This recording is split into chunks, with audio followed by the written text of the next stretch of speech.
Hai, apa kabar semuanya? Semoga kabar Anda baik-baik saja.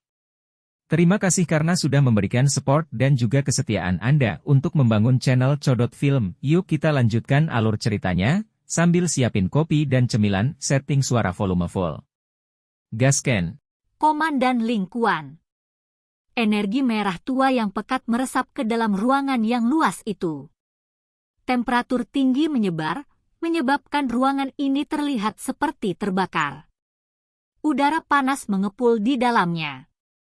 Xiao Yan duduk bersila di tempat tidur. Tubuhnya seperti lubang tanpa dasar karena terus-menerus menyerap energi merah cerah di sekitarnya ke dalam tubuhnya. Mengikuti masuknya energi merah cerah ini, kulitnya mulai menunjukkan warna merah. Keringat terus-menerus muncul di wajahnya, mengikuti garis besarnya, dan menetes ke bawah seperti air yang mengalir. Ini adalah pertama kalinya Xiao Yan langsung menyerap energi dalam bahan obat. Selama pelatihan sebelumnya, dia akan mencampur atau memurnikan bahan obat dan melepaskan energi di dalam bahan obat sampai batasnya. Namun, dia saat ini tidak punya cukup waktu. Kesempatan untuk terobosan akan hilang dalam sekejap. Dia tidak tahu kapan itu akan muncul lagi jika dia menunggu. Untungnya, Xiao Yan memiliki perlindungan api surgawi di dalam tubuhnya. Meskipun menyerap energi berwarna merah tua masih akan menghasilkan gelombang rasa sakit yang membakar, itu bukan seolah-olah dia tidak dapat menahannya. Untungnya, ini juga tidak menyebabkan banyak kerusakan pada tubuhnya. Energi merah tua yang agung mengalir ke tubuhnya. Setelah dimurnikan, energi itu diubah menjadi douqi murni dan menyerbu pembuluh darah Xiao Yan. Douqi dengan cepat mengalir dan membawa perasaan dipenuhi dengan energi. Xiao Yan memfokuskan pikirannya sekali lagi. Karena meningkatnya jumlah energi yang memasuki tubuhnya, dia bisa merasakan tanda-tanda peluang terobosan yang muncul sebelumnya. Bang-bang! Semakin banyak douqi berkumpul di dalam pembuluh darah Xiao Yan. Itu mengeluarkan suara gemuruh rendah dan dalam seperti air banjir. Setiap kali douqi melakukan perjalanan di sepanjang vena, itu akan menyebabkan jiwa Xiao Yan bergetar. Perasaan seperti ini menyebabkan seseorang terpesona. Energi merah terang di dalam ruangan mulai memancarkan gelombang suara siulan saat kekuatan isap, meletus dari tubuh Xiao Yan, tiba-tiba menguat. Energi berubah menjadi banyak pilar douqi seperti substansi yang bertabrakan dengan tubuh Xiao Yan. Setelah itu, energi akan mengikuti pori-pori atau pernapasan Xiao Yan dan menyerang tubuhnya. Energi merah tua mengalir melewati pori-pori dan kulitnya. Perasaan panas yang membara ini membuat Xiao Yan merasa seolah-olah dia telah dilemparkan ke dalam panci saus cabai. Desir-desir. Dalam menghadapi penjarahan oleh Xiao Yan ini, energi merah tua yang merasuki ruangan menjadi lebih pucat. Auranya menjadi lebih kuat dalam menghadapi menelan ini. Mendesis. Ketika gelombang terakhir energi merah berhasil memasuki lubang hidung Xiao Yan, tubuhnya yang sedikit gemetar tiba-tiba menegang. Dia tampaknya telah berubah menjadi patung saat ini. Dia bahkan tidak membuat gerakan sedikit pun. Interior ruangan tiba-tiba berubah menjadi keheningan yang aneh. Ada suara samar deru air banjir saat ini. Jika seseorang mengikuti sumber suara ini, orang akan menemukan bahwa suara ini berasal dari dalam tubuh Xiao Yan. Sementara Xiao Yan tetap diam sebagai biksu tua yang bermeditasi, aura yang luas dan kuat perlahan-lahan dibangunkan, seperti singa yang bangun. Di luar kamar Xiao Yan ada halaman yang tenang dan tenang. Halamannya dihiasi dengan banyak bunga yang akan mengeluarkan aroma samar ketika angin bertiup kencang. Ada paviliun batu yang terletak di halaman. Saat ini, dua sosok cantik sedang duduk di paviliun batu ini. Mereka duduk dengan tenang dan papan catur ditempatkan di antara mereka berdua.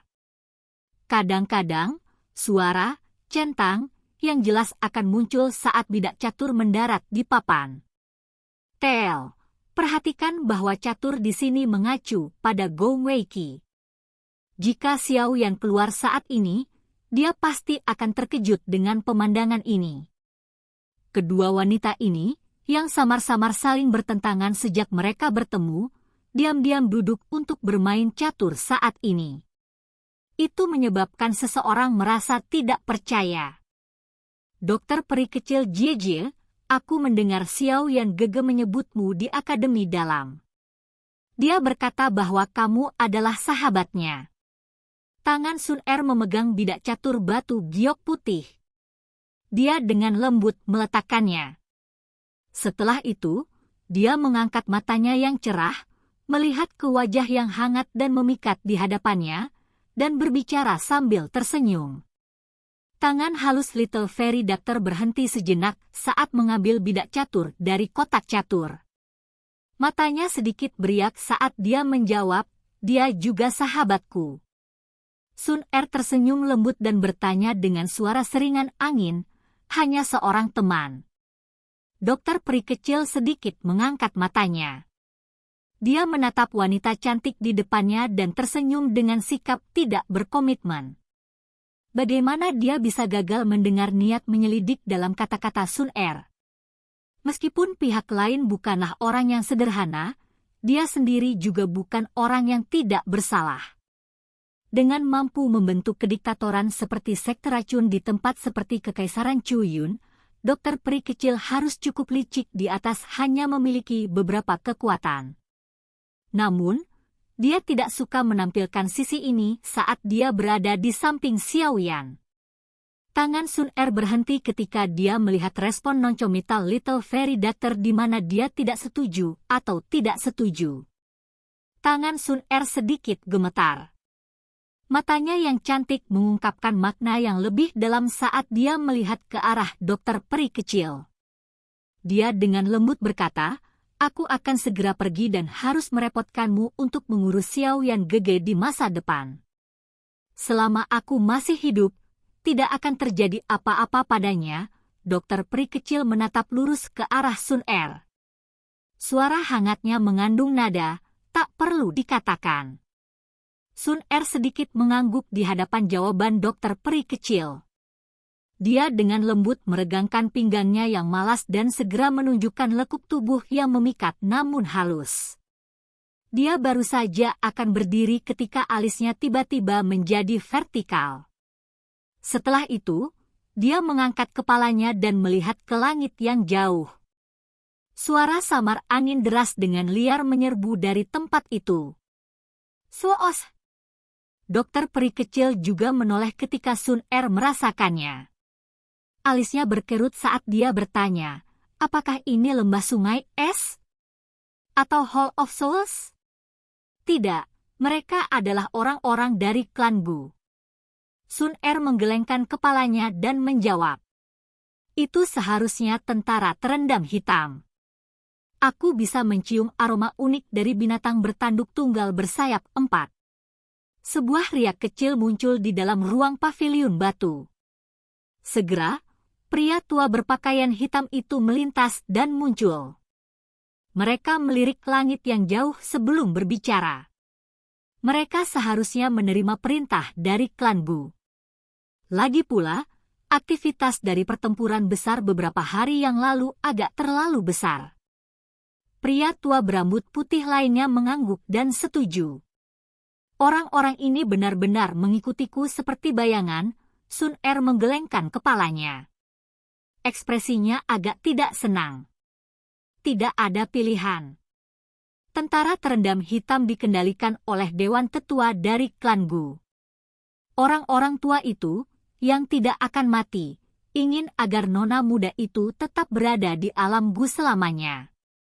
Orang tua berpakaian hitam itu dengan dingin tertawa. Dia tampaknya tidak menyukai apa yang disebut Dewan Penatua. Sos. Lebih dari selusin sosok bergegas turun dari binatang bertanduk tunggal bersayap 4. Setelah itu, mereka muncul di udara halaman tempat Sun Er berada. Mata mereka menyapu halaman dan berhenti pada Sun Er. Komandan Black Submerged Army menyambut nona muda. Panas yang membara melintas di mata pemuda tampan itu, mengenakan jubah ungu hitam, ketika tatapannya berhenti pada Sun Er. Dia mendarat sebelum menangkupkan kedua tangannya dan dengan hormat menyapa Sun Er. Alis Sun Er tegak. Dia bertanya, "Untuk apa kalian semua di sini?" Keke, para sesepuh khawatir nona muda ini akan terluka di luar. Oleh karena itu, mereka memerintahkan saya untuk membawa nona muda kembali ke alam Gu. Ling Kuan tersenyum pada Sun Er. Setelah itu, matanya menyapu halaman, tetapi dia tidak menemukan sosok Xiao Yan. Alisnya langsung berkerut. "Kami berdua melindungi nona muda. Apa yang bisa terjadi? Jangan beritahu saya bahwa Anda, seorang pemuda, yang hanya bintang 5 Douzong setelah baru saja menyelesaikan baptisan altar di, dapat diandalkan untuk melindungi nona muda." Pria tua berambut putih itu tertawa. Nada suaranya tidak sedikit pun sopan. Statusnya di klan Gu bukanlah sesuatu yang bisa dibandingkan dengan orang muda seperti Ling Kuan. Odlin benar-benar tahu bagaimana bercanda. Ini adalah perintah dari sesepuh, dan aku tidak bisa menolaknya, bukan?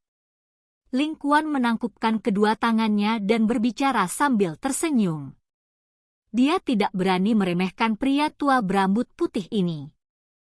Pria tua berambut putih itu tidak mengatakan apa-apa lagi setelah melihat bahwa Ling Kuan telah membawa masalah para sesepuh ke depan. Matanya beralih ke Sun Er dan menunggu keputusannya. "Nona muda, para tetua benar-benar cemas kali ini. Anda bahkan telah bertukar pukulan dengan Hall of Souls selama perjalanan Anda ini. Jika mereka mengetahui identitas Anda dan melakukan sesuatu secara tidak wajar, klan Gu akan berubah menjadi kekacauan. Oleh karena itu, para sesepuh telah memberikan perintah tegas kali ini. Jika kami gagal mengembalikan anak muda, beberapa dari kami akan dihukum saat kami kembali." Ling Kuan memandang Sun Er dan berbicara dengan suara serius. Sun Er dengan lembut mengangkat alisnya. Dia sudah menyadari bahwa jika masalah bertukar pukulannya dengan Hall of Souls mencapai alam Gu, klan Gu akan segera mengirim beberapa orang untuk menjemputnya kembali. Namun, dia tidak menyangka mereka akan datang secepat ini. Sun Er merenung sejenak. Setelah itu, dia mengalihkan pandangannya ke ruangan yang tertutup rapat dan berkata, "Aku akan kembali setelah 2 hari lagi." Ling Kuan sedikit mengerutkan kening saat mendengar ini. Setelah itu, matanya juga melihat ke kamar. Ekspresi dingin melintas di matanya saat dia tersenyum dan berkata, "Dikabarkan bahwa tuan muda dari klan Xiao juga ada di sini, kan? Aku penasaran di mana dia." "Keke, ini juga sudah beberapa tahun sejak terakhir kali saya melihatnya di Akademi Jianan. Aku ingin tahu level apa yang dia capai saat ini." Ekspresi Sun Er dan dokter peri kecil di paviliun batu sedikit tidak senang saat mereka mendengar ejekan samar dalam kata-kata Ling Kuan. Berderak. Sementara mereka berdua berbicara, pintu yang tertutup rapat perlahan terbuka. Sesosok meluruskan tubuhnya dan perlahan berjalan keluar. Pada saat yang sama, tawa samar terdengar. Itu sebenarnya adalah Komandan Ling Kuan dari dulu. "Keke, maafkan saya karena tidak pernah ke sini untuk bertemu dengan Anda." Namun, Komandan Ling Kuan baru mencapai level bintang 5 Douzong meskipun telah berlatih selama bertahun-tahun. Ini benar-benar membuat Xiao Yan terkejut. Senyum di wajah Ling Kuan perlahan ditarik. Ekspresinya segera menjadi gelap dan serius. Dia menatap sosok muda itu saat sosok itu perlahan berjalan keluar ruangan. Dia tidak berharap sampah, yang bahkan tidak memiliki kualifikasi untuk berbicara di depannya, akan berani mengejeknya dengan dingin. Apakah orang ini berpikir bahwa dia bisa melakukan apa saja dengan nona muda melindunginya? Dinginnya es di mata Ling Quan menjadi lebih padat saat sosok Xiao Yan akhirnya keluar. Setelah itu, dia muncul di halaman. Wajahnya ditutupi dengan senyum cemerlang. Aura agung perlahan menyebar dari tubuh Xiao Yan saat dia muncul. Ling Quan yang berwajah suram tiba-tiba menyipitkan matanya saat aura ini menyebar. Dou Zong, silakan pergi ke. Oke guys, jangan lupa like, comment, share, and subscribe di channel Codot Film. See you next video, peace out and bye-bye.